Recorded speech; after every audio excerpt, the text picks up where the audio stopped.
All right, here we are. We've reached a corner case in our drywall skim coating adventure. So there are a couple things that corners present difficulties. It's going to be hard to make our joint compound ultimately look as smooth as we want in the corner. But we're going to go through the process. You're going to do great. Get ready. So I'm starting here today with some powdered joint compound. Where I come from, it comes in a bag like this. They got different minutes. We got 45-minute setup time here. You can get longer or shorter. If you don't know what you're doing, I recommend getting the longest setup time. They got maybe 60, 90 minutes. Because once it starts to set up, you get in a rush, you're going to do bad work. So I'm going to put some powdered joint compound in my tray here.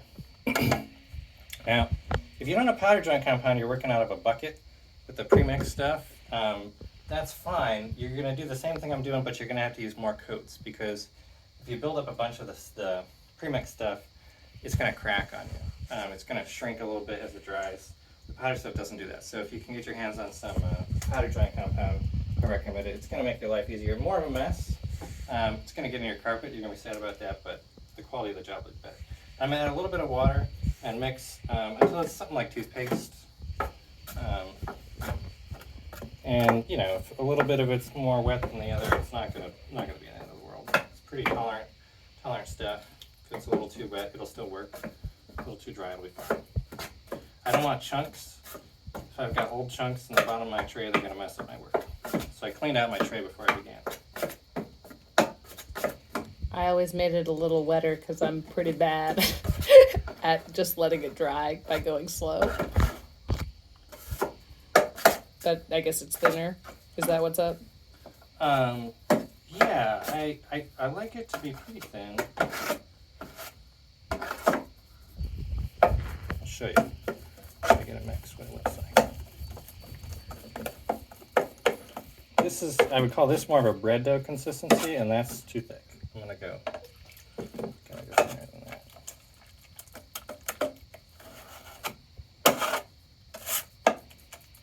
And you might have a different trowel than this. You might have a corner trowel, which is great if you're doing corners. Of course, I couldn't find my corner trowel. Who knows who's got it? But you don't need one if you don't got one.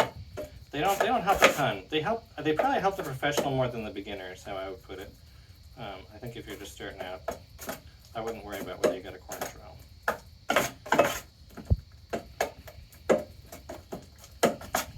Okay, we're approaching toothpaste here.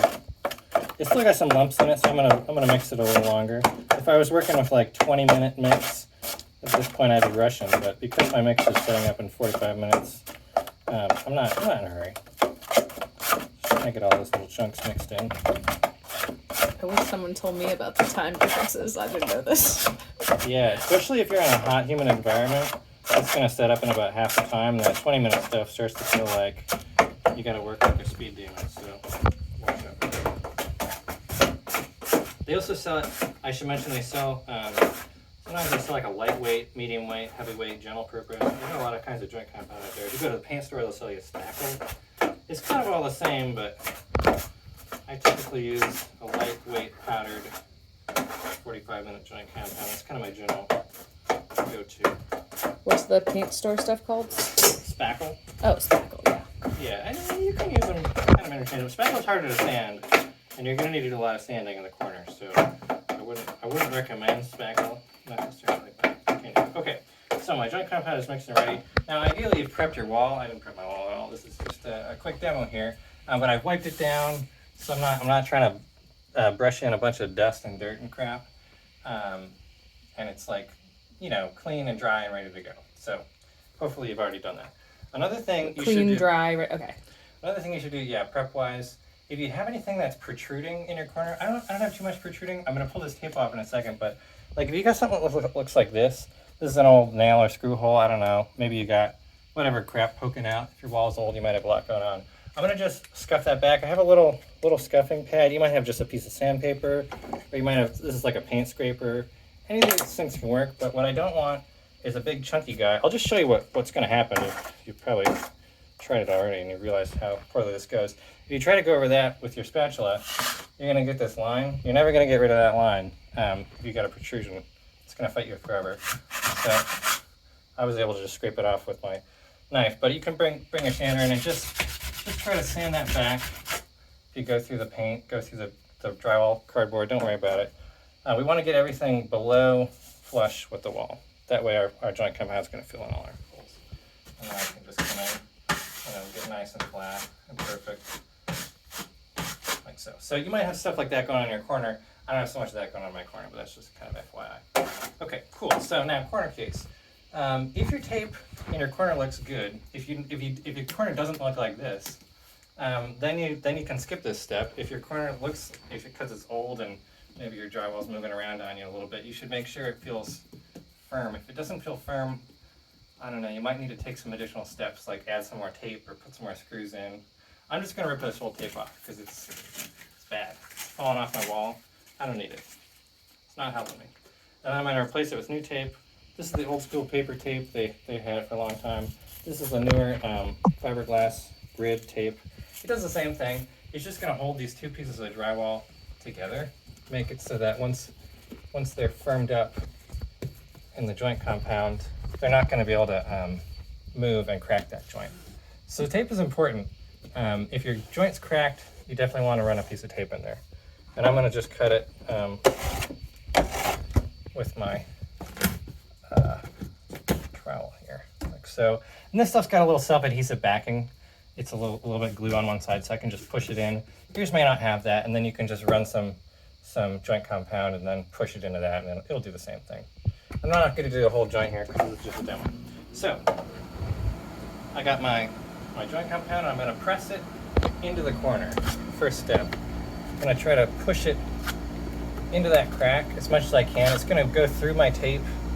This is the beauty of the fiberglass tape, is it's somewhat porous to the joint compound. So I'm going to get the joint compound to go back into the crack and seal those two pieces of drywall together. And I'm doing a lot of things at once that are going to be counterintuitive or you're not going to know to do. I'm pushing at the back of my trowel to force the trowel to bow, and the joint compound is going to shoot into that gap. And this is all going to take you a lot longer the first time you do it, but don't worry about that. You got 45 minutes before your shoot sets up. Or 60, or 90. Yeah, or more. And I'm kind of pulling back quick. I don't know if it matters, it's just the way I do it.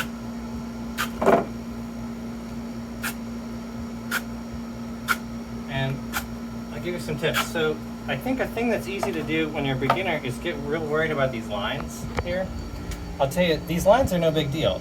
They're really easy to sand off. Honestly, what I'm more worried about than this line is this crevice here, because a line sands back to flush, no trouble. But a crevice, I have to sand everything down to that depth to get it to look flush and paint even. So I'm not gonna go back and mess with these lines if that's all I got, but I am gonna mess with all these little crevices and bubbles and whatnot. I'm gonna keep going until all that's gone. I want everything to be... Like you don't want any low points, but a high point's okay. Yeah, exactly. I'm gonna try to get rid of all my low points. And I'm working mostly horizontal away from my corner. You can make some strokes like this up and down, that's fine too. But what often happens, like what happened, is I put a big divot down into my corner. So you can probably do it without doing that, but I find I just work just out from the corner and I get a nice bead of joint compound pressed into it. Do that, and you know, the better you are, this is going to take you fewer strokes, but it's not a race. I want to make sure my tape is fully covered, because if I sand down to my tape, it's going to look bad. I mean, it's going to look like, you know, your tape's poking through your paint or whatever. Not through.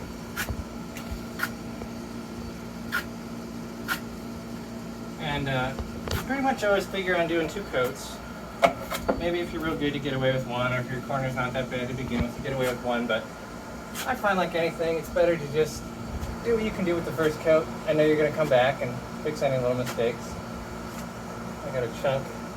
That's the chunk I pulled out of here earlier. Oh, nice. Just working my way along.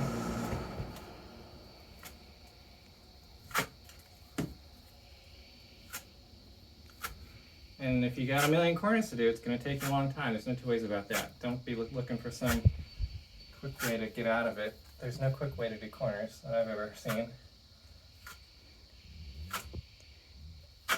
All right, I'm gonna call that just about good enough. There might still be, I don't know, a couple divots here and there. There's a little bit of a gap in there. I'll probably get that with a second coat, but it's good enough to the point where I know once this dries, I'm gonna sand it and it's gonna be more or less flat. And that's my goal for my first coat, is to get pretty close to flat, so I just got maybe little touch-up spots, not the whole thing to come back to. And for sandpaper, you can use just about anything. Maybe you got your giant commercial sander stick. That's not gonna be super appropriate for corners. You're probably just gonna want a piece of sandpaper in your hand or on a wood block, or I don't know, maybe on a stick if it's like way up at the ceiling, but I wouldn't get anything motorized in here in the corner. It's gonna cause vibration. It's gonna crack your joint. So that's adding drywall to your corner in your skim coat process. Woo! Good luck. Thanks, Adam.